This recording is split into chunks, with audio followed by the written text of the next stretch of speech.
Okay, so this is just a test. Let me look at apps. No, give me about 10 minutes to All right. live transcript. All right, so request that the host enable live transcript for meeting. So I'm putting a request. So that request should come up with you. Do you see it? Yep. I enabled it. Okay, good. So view full transcript. Good. All right, so I'm viewing it, but I'm not sure if it will save transcript. Yeah. So when I do that, I can save the transcript and then it's saved and then it'll show in a folder. Great. All right. And that'll be on this PC. Great. Wonderful. All right. Now,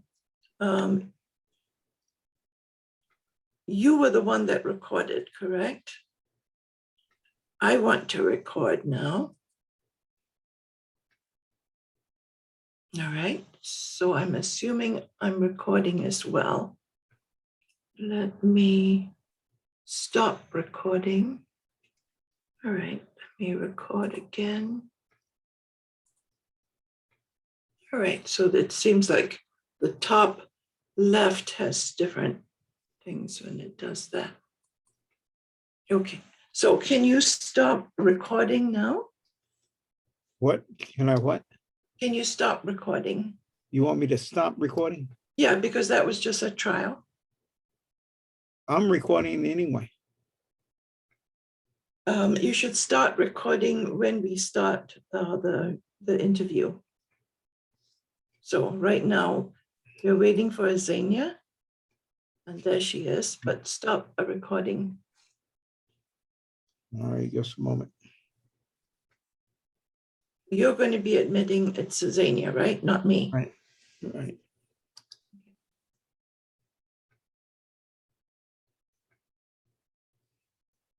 Okay, no.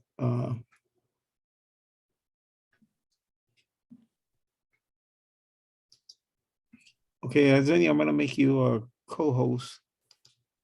Okay. All right.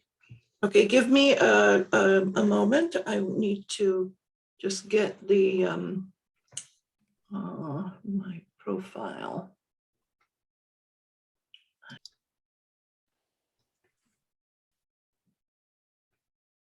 Let me record right now.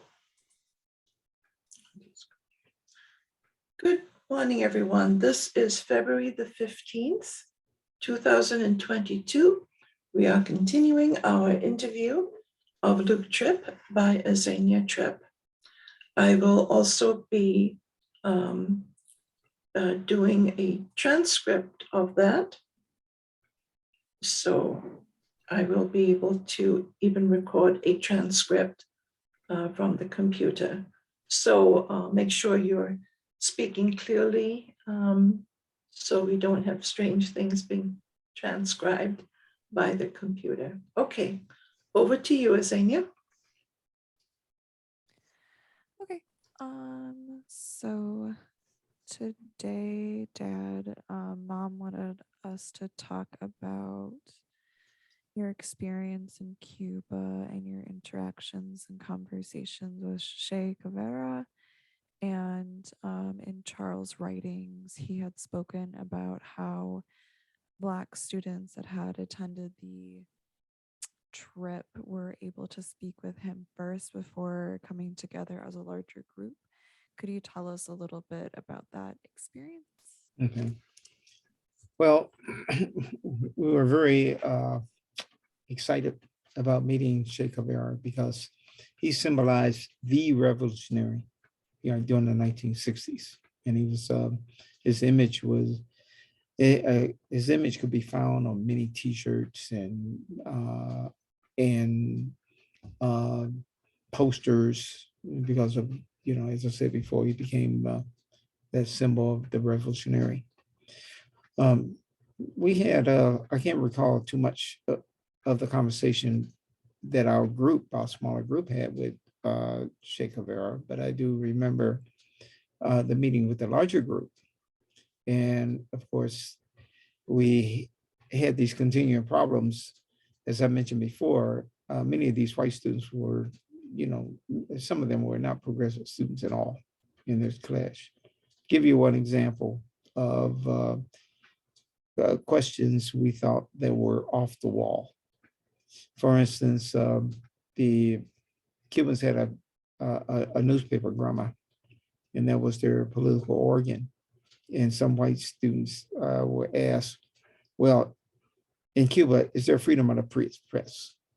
Can dissenting views be expressed in the newspaper, right? And Che Guevara said that essentially he challenged the whole notion about free press. He said for the press in the United States, he said that press is the corporate press. It's the press of capitalism. It's the press of imperialism. And that's basically the voice of the ruling class. He said, we're building a revolution, and the paper serves the people, and it speaks with the voice of the people, the revolutionary voice, right? And so it's these things about, well, where there's white students, first of all, they have this mistaken notion that there is a free press, and no, the press belongs to those who own it. If you want your voice expressed, then you have to own your press.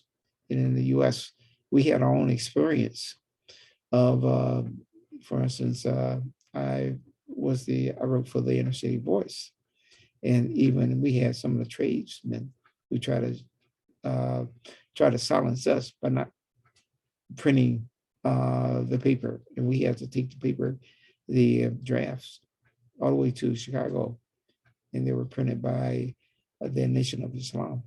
Okay, so there are various ways that they can muzzle your voice, even at various levels. So the idea that if you're in America, you can say anything or print anything is really incorrect.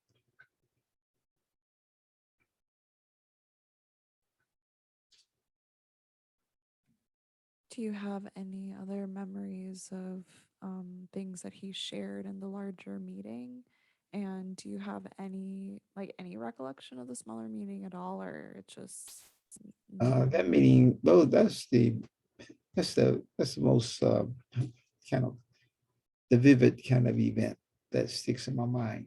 The other things I think have unfortunately fade away after 60 years. were there any questions that you in particularly wish you would have asked, or questions that maybe you would ask him now? Not right off the top, as I said before, I did not go to these meetings with a lot of with many questions. My whole orientation was to listen, right? And others were asking, but I asked very few questions, and I was very attentive to listen to what the questions and answers and the responses were. So, also in Charles' writing, he talks about meeting with Fidel Castro. Do you have any recollection of this meetings with him or any other key figures in the Cuban Revolution? I remember Fidel speaking at large rallies, not so much with our group, but very large rallies. And he was a very passionate speaker and a very long-winded speaker. Right? So that's what I remember. He's very dynamic. He's very passionate.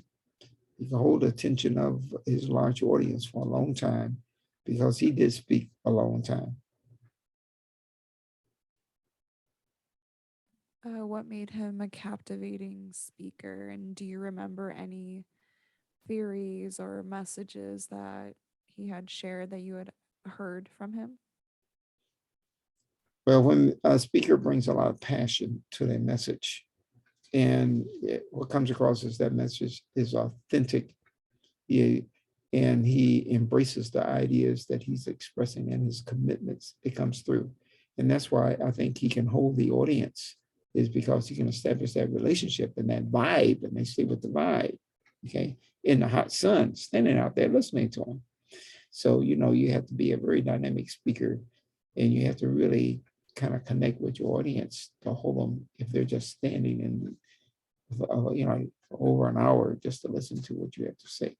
And plus, he was very charismatic, right? So it's that and his ability and his speaking ability kind of held the crowd. And I think for many folks, I mean, when you do speaking to a large rally, there are basic themes, right? And stories and commitments, right?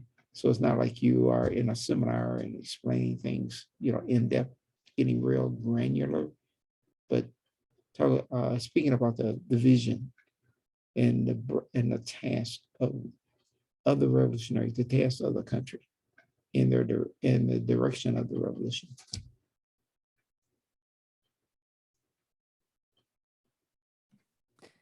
So during that time frame when you were in Cuba, which is in 1964, Martin Luther King Jr. and Malcolm X were still alive at that time. Also, the Voting Rights Act and the voter suppression was happening in 1964. Can you speak a little bit about what was, I don't know, Mom, what do you want me to say with that question?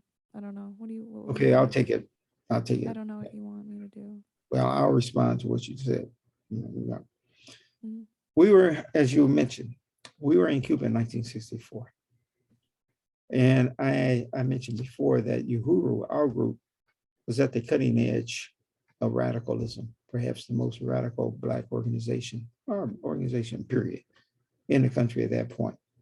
Now, there were others, some militant, or some very activists, but they were kind of still operating within the framework of the system. And those activists, those very courageous, committed activists in 1964 were involved in the SNCC sponsored summer project for voting rights. So there you have SNCC, you had some of the leaders of SNCC, and they were in Mississippi. They were in really, really terrorist territory, trying to register Black folks to vote. And they were building the Freedom Party, right? And this is where you had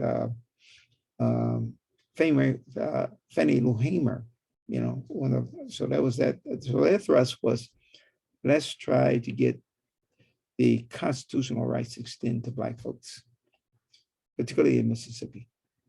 And the Constitution said that essentially sort of supposedly provided voting rights for Black folks. So they were dealing with the KKK and the white terrorists and trying to get included in the U.S. system through electoral politics. And we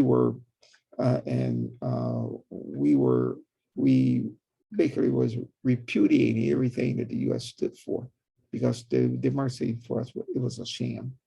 And so we aligned ourselves with the revolutionaries and the radicals, rather than the militants and those who were basically pushing for integration and sort of acting and wanting the U.S.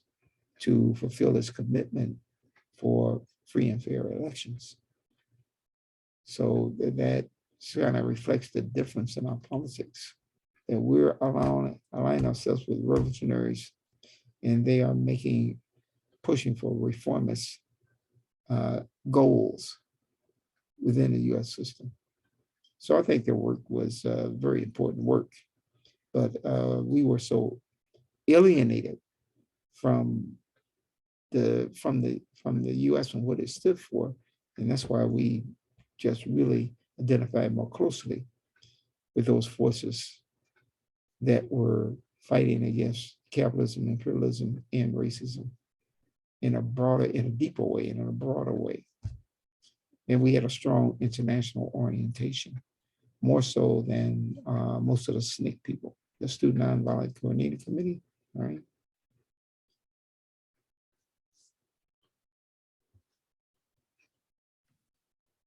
So, what readings or what teachings were you invested in at that time? I know you've talked about it before. Could you talk a little bit? Because you're saying Mhm. you're really invested in Yeah.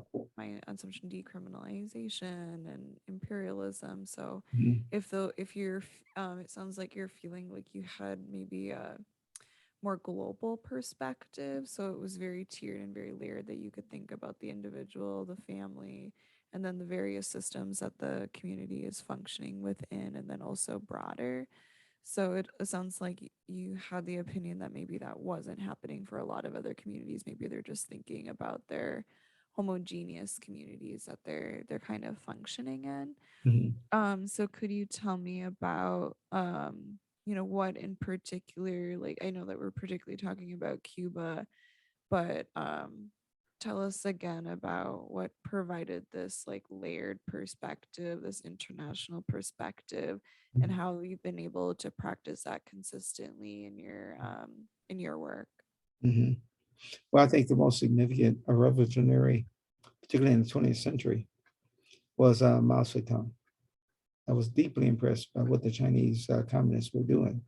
And I think I read almost every volume of, they had a journal that that was subscribed by the library at Wayne State University, and I would read all those issues, and I was greatly impressed by their philosophy, by their tactics, and how they approach programs.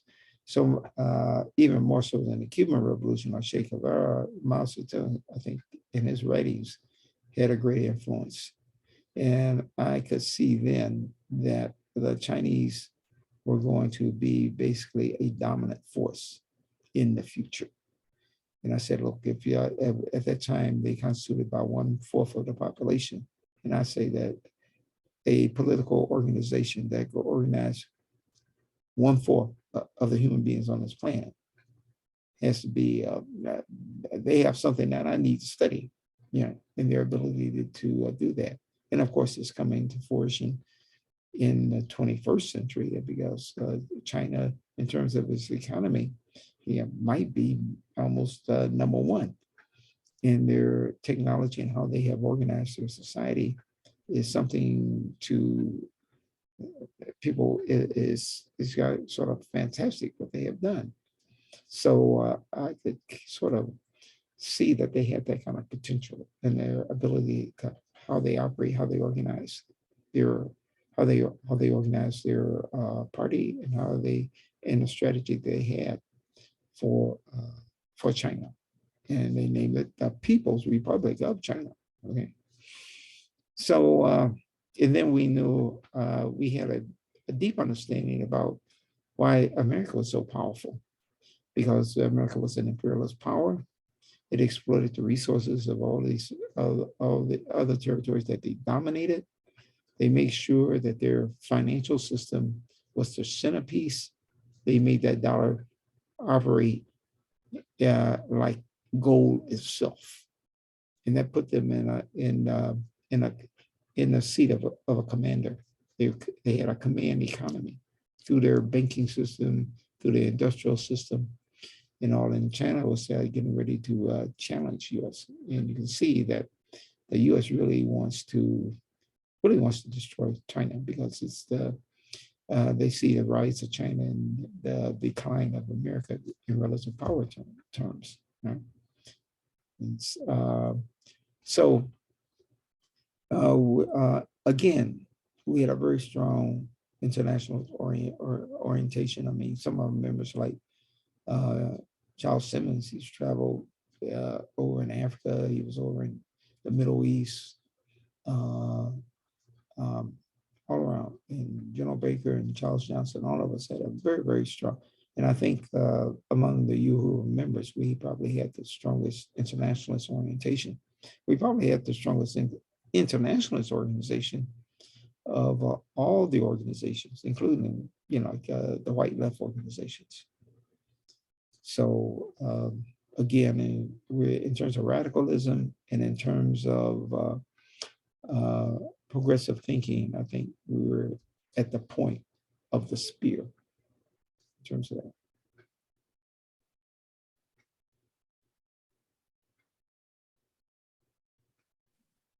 And what's led you to have those beliefs be consistent in your practice? So if you're saying that in the early 60s, these were your beliefs, and usually people, with different like historical events and different readings, that maybe your perspective would change from 1964 to like present 2022. How has your belief systems altered based upon historical events? Oh, I think in the 1960s, one model for us was the Bolshevik Revolution, where the working class, factory workers and all, were organized, and that the conception was that the working people would form like a people's party, and they would be the principal transformative force, to change society. And so I subscribe to that Marxist-Leninist orientation, of the working class, a working party, and how that would change. And I also thought that the capitalist system was, I didn't think it was as strong as I know now that it was. Okay. And so my ideas and strategies changed? Yes, they have.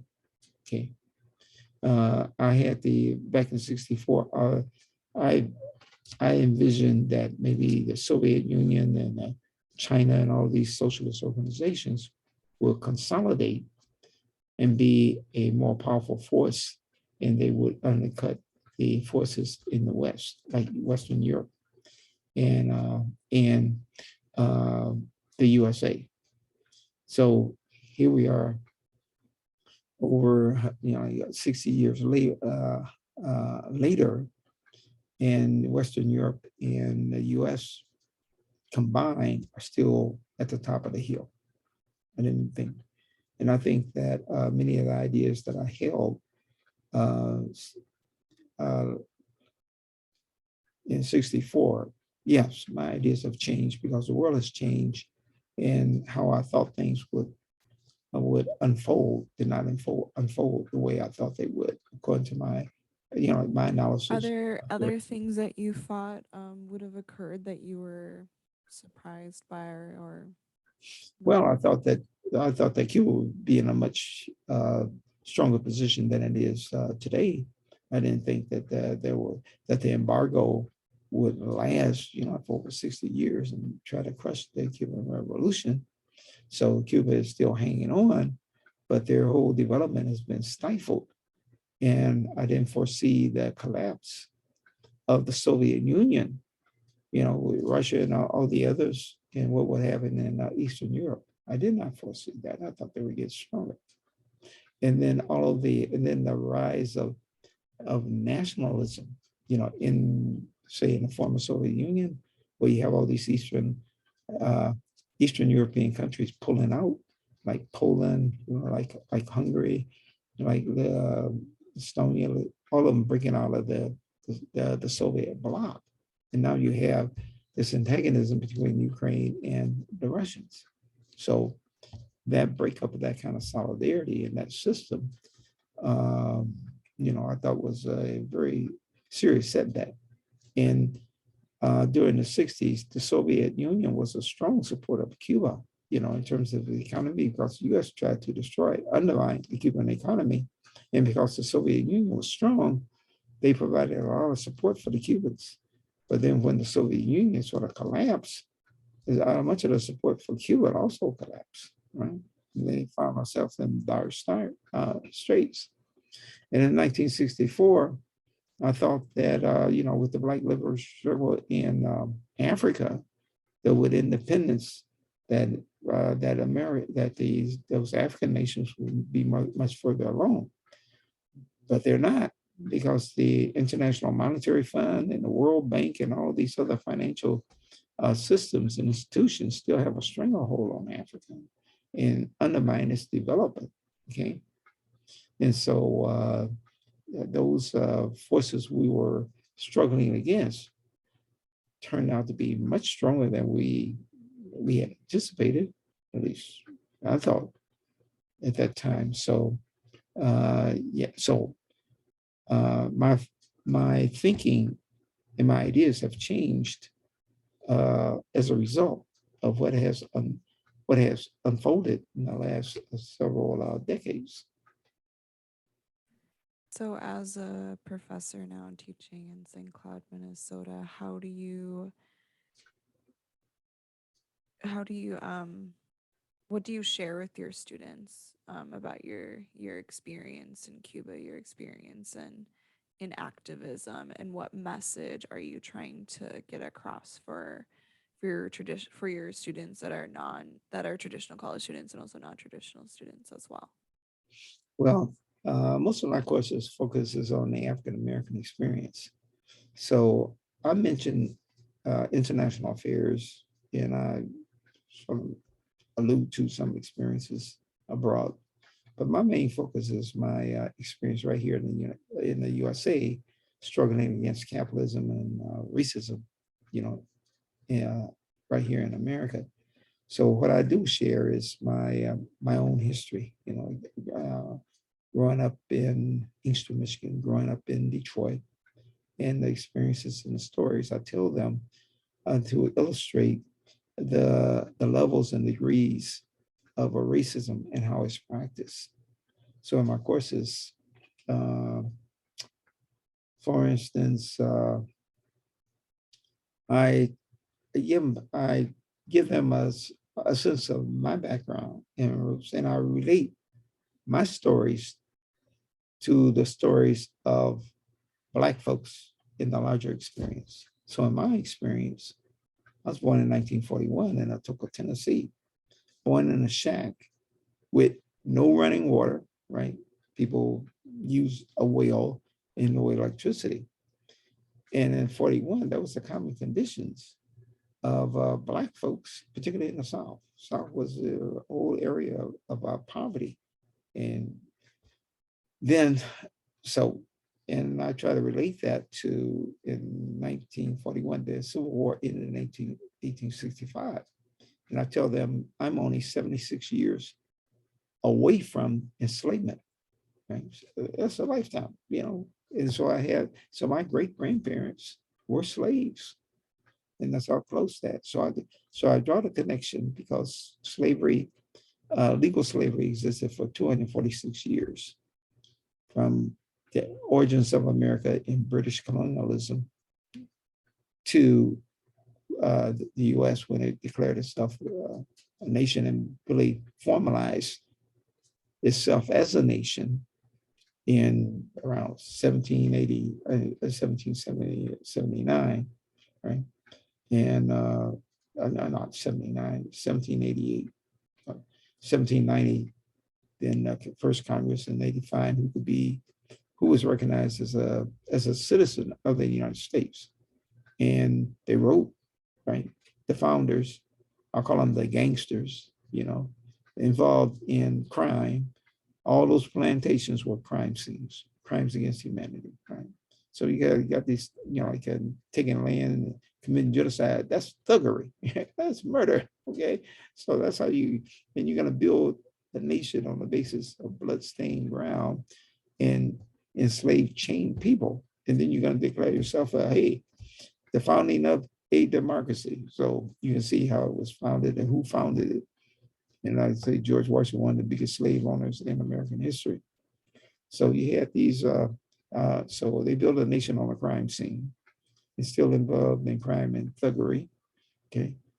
Well, so I try to inform the students about who were the so-called, but you dress these thugs up and call them founding fathers. They have these lofty ideas about liberty and equality and all of that. So I just tell the students, all you have to do is introduce race into those stories that they're taught you and see what happens. That story flips 180 degrees. You turn all of those feel-good stories about American history on its head. Okay. Once you, all you have to do is bring in race stuff, you know, and then so you leave that out, then you can get sanitized version of history. So How long what have you been teaching for?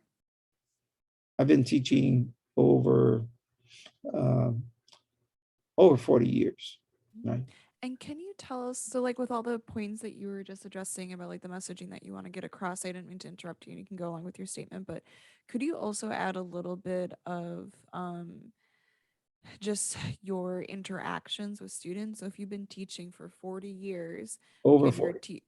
if you've been teaching for over 40 years and you've been providing this Black African American, the story of enslaved Black people within North America, what how have you seen students change, or what's their reaction to your teachings? Since, I mean, we've had a Black president, we've had Trump, Clinton, you know, you've seen all these different political powers. How has that, how have you seen that influence students' thought? And um, yeah, how are they interacting with the world since you've been able to teach so many people? Mhm. Well, one general reaction, particularly the reaction of bright students who are kind of serious about education, when I tell them and we begin to, and I provide evidence for the claims that I make, you know, show them, you know, documentation, and then we look at the real world and how uh, and what it looks like and what forces shape it to look the way it does. The thoughtful ones get angry because then why are they angry? They're reacting that uh, they have been fed Kool-Aid, you know, propaganda. People don't like to be lied to, and they like to hear the truth. Can you Something describe that a little bit about how they're like physically and emotionally like acting in the classroom when they feel like they've been manipulated, or how Mhm. are they like reacting? Most of them are, well, first of all, I try to the decorum is very important when you in a classroom. You know, you have to be concerned about class management. So first I have to create a climate of respect and of serious learning, right? And so there are kind of rules, and some written rules, some unwritten rules. So first, you got to make your classroom conducive to learning, and that what's happening here is serious, is serious. Right? So you have to create that kind of sort of climate. And once you establish that, then they know their purpose. When they come in, they're not to be on, you know, looking at a smartphone, doing that. Well, a lot of them do that anyway, but anyway, okay. So you try to do that despite people's strong habits to, you know, people at the phone, you know. So uh, in terms of their physical reaction, well, you know, as I said before, some get angry and some you can, sometimes their anger is manifest in terms of, you know, uh, their facial expressions and the kind of questions that they ask.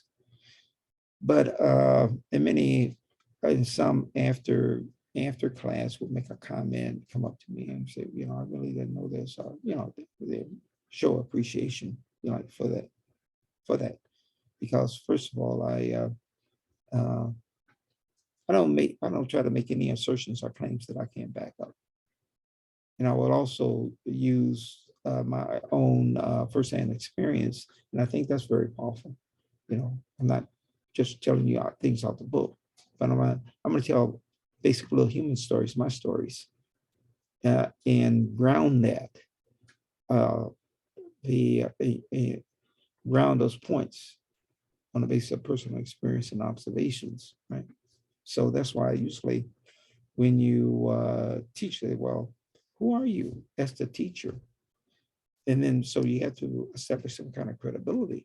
And that's why usually when you introduce a speaker, you try to, you want to establish that speaker's credibility. So you tell them about their educational background, their research, the books they've written, things like that. you're trying to establish credibility. And so that what they do say will carry some weight. Because the question is, well, if a person is saying something, well, how do you know that? Right. Okay. So you answer that question that way. And so I try to integrate my personal stories, concrete stories, with the broader points I'm trying to make as they read books and literature and try to make sense of what they're reading. And then tell stories and relate to things, even if they're non-racial, that we as human beings experience. And I remind them about who we are as human beings, that, we're both rational and emotional. And the emotional side of us should uh, should not be ignored. As a matter of fact, it should be embraced. That's basically how we define our humanity. Because of those emotions, our moral compass, and how and what drives us, well, anger is an emotion, and love is an emotion, and affection is an emotion. And that's what gets that emotion gets us in motion. Okay. So we got to understand that. So my approach to teaching over 40 years is basically try to establish a rapport and a connection, and linking with them, make a human link with them. So I talk to them. So, I'm talking to you, right? So it's not like I'm talking to a wall. I look at the students and I look at them and say, yeah, I'm talking to you right now. I'm talking to you over here. Yes, I'm talking to you. Okay. So, and then I think that prepares a way of engagement, so we're going to exchange ideas. I have some ideas in my head that I want to communicate or convey to your head, to your brain. And to make that work, you have to have an open channel, and you have to create that channel for information to flow. Right? And then you got that, and that has to be intentional, right? If you go up there and you just pass them, no, you got to be active and say, hey, I want this person to understand this idea and get that point across. And so you got to, it's got to be kind of a conscious, you really want that person to understand something. Did you have what notices did you have, if any, when Trump was president, and then also the start of the pandemic? Since again, like the policies and laws, you're talking about the Black African American experience. So were there any experiences that you had during those and these times Okay. with First, students? okay. Well, first, when Trump was elected, a lot of people, particularly progressives, were in shock. It was very upset. And I remember my classes after Trump was elected, a lot of students, like kind of progressive students and other ones that are just kind of mainstream, they said they broke off a lot of relationships were broken, because some said they didn't know that their friend was so right wing. When they found out that they were happy that Trump won, you're going to get canceled. So there's a lot of canceling of progressive students to these, mild students. They didn't know, anybody's for front is favor of Trump is not a friend of mine. Okay. So it was quite a stir, and it changed a lot of relationships. A lot of students said that's what happened to them. So the impact is it upset a lot of students that were progressive, and of course a lot of students were, right wing, and actually they were happy about it. Okay, so that split was occurred there, and of course when Trump was elected, I saw this as a heightening of fascism in this country. This right wing, like white nationalism, just got pumped up. Okay, further energize that movement to the right. And so that was really a point. And I saw a significant sort of a political reaction, among the students who weren't really that political, right? but that was a wake up call for them.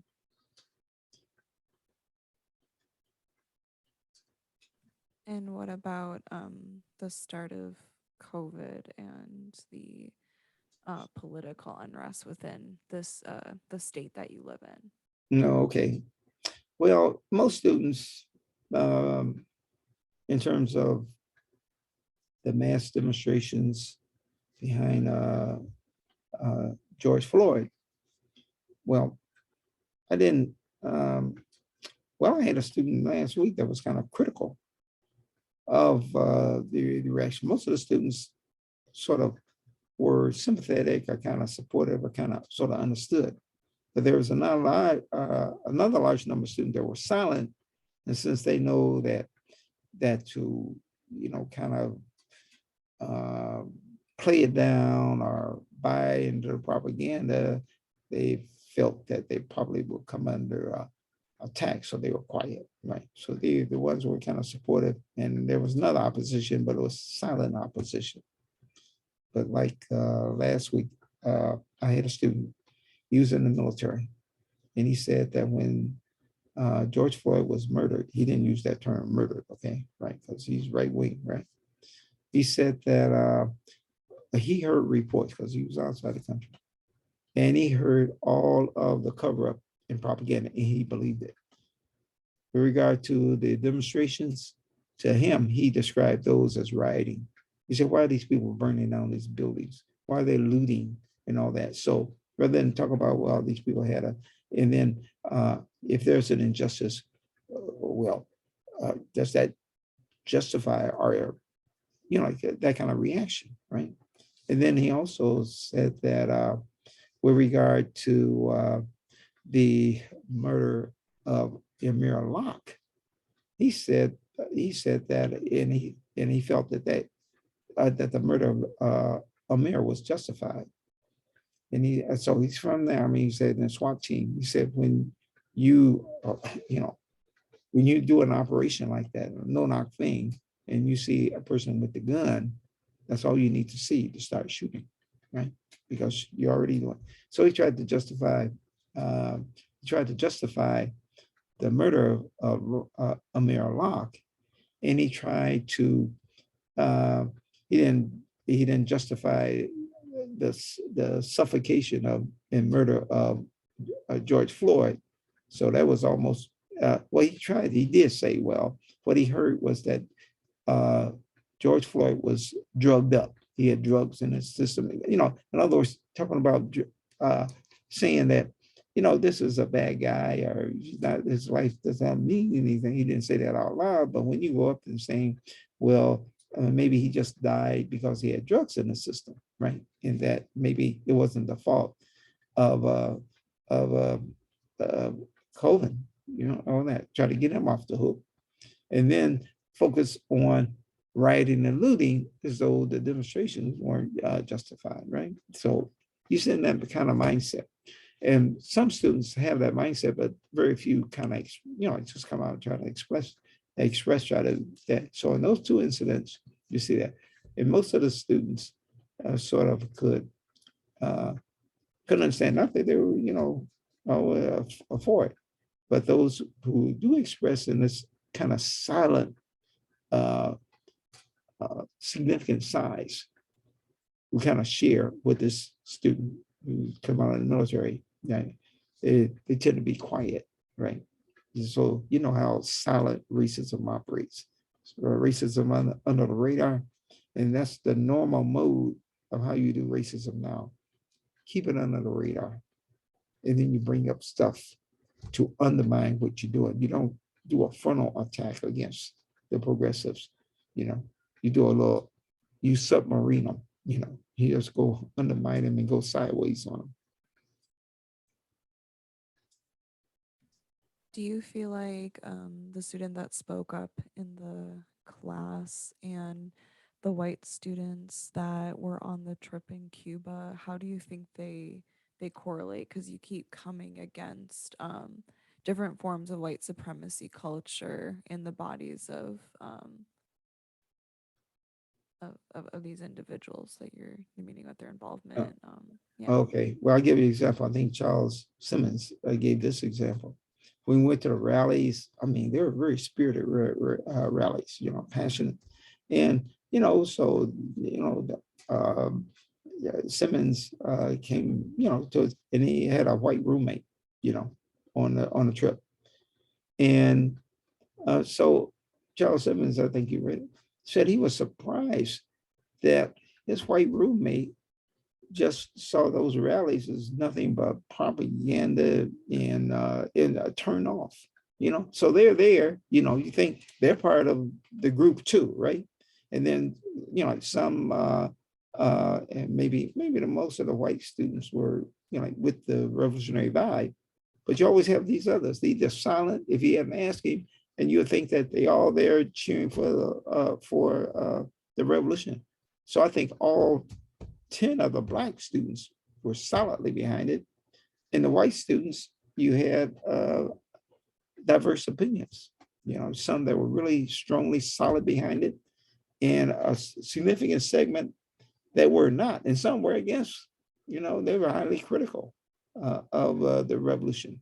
And to them, they had basically this thing got this white arrogant attitudes, all that. So, as you had mentioned earlier, when there were white students that were saying unconscious question, like asking kind of unconscious questions, and he ended up breaking out into a fight.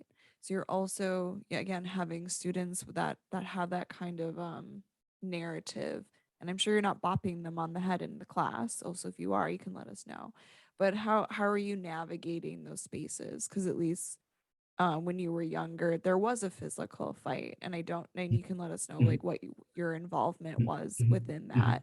But then, are you still having physical fights, or how do you negotiate that conversation within the classroom?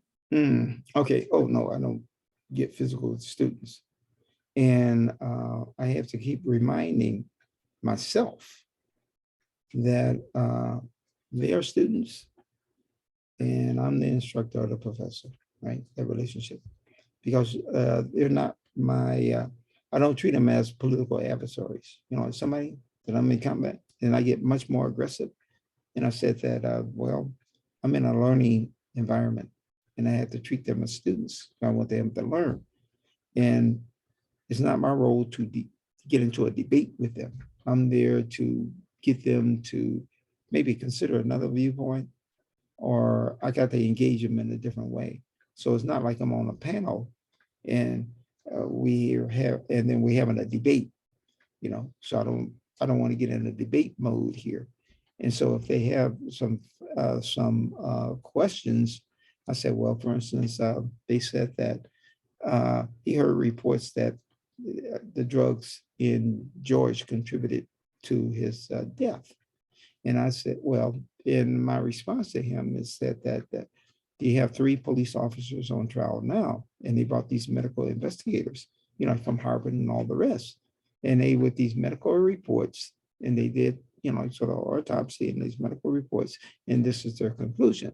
So these are the conclusions of the experts, these medical experts, and they go up, and this information is on trial. So if you want to know what the medical records was on the medical record, then you can, and they testified, and it's on YouTube, like on YouTube, things like that. And you go up there and you can look at the credentials and look at those hearings. Okay. So that's how I deal with them. And so I'm supposed to teacher. So I'm teaching them how to sort of get to the truth. And, because people will present different opinions and all that. So what I want them to do is become independent thinkers. I don't want to put ideas in their head. This is not like, I'm not there to indoctrinate them, because they were rejected straight away anyway. I would not be effective.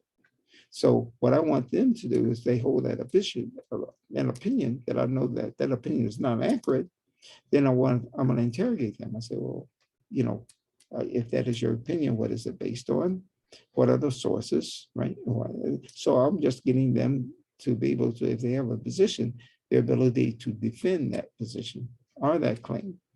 And then in the academy, if you want to be respected as a rational person, then you have to provide that kind of evidence to support a position and to argue your point. And so that's what so in contrast with the group in Cuba, I mean, these are some whites just coming all off the wall. It wasn't even worthy of a sophisticated response, right? I mean, because it's coming off the wall and it's a display of arrogance and all that. So it did not merit, a well thought out radical response. They just had to be thumped, all right? Because any kind of argument was probably wouldn't have any effect anyway.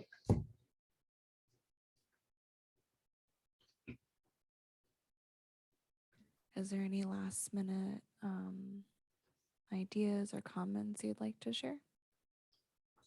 Oh, well, you're doing a great job at interviewing. Matter of fact, you should pursue that as a career because you are excellent, So I just want to commend how well you are conducting these interviews, and that might be something you really want to pursue professionally. That'd be cool. I like interviewing you. I need to do I think it'd be easier if I did a little bit more prep. But I think we're also talking about a lot of different things. So Is Comrade around? yeah, I just heard. Check it.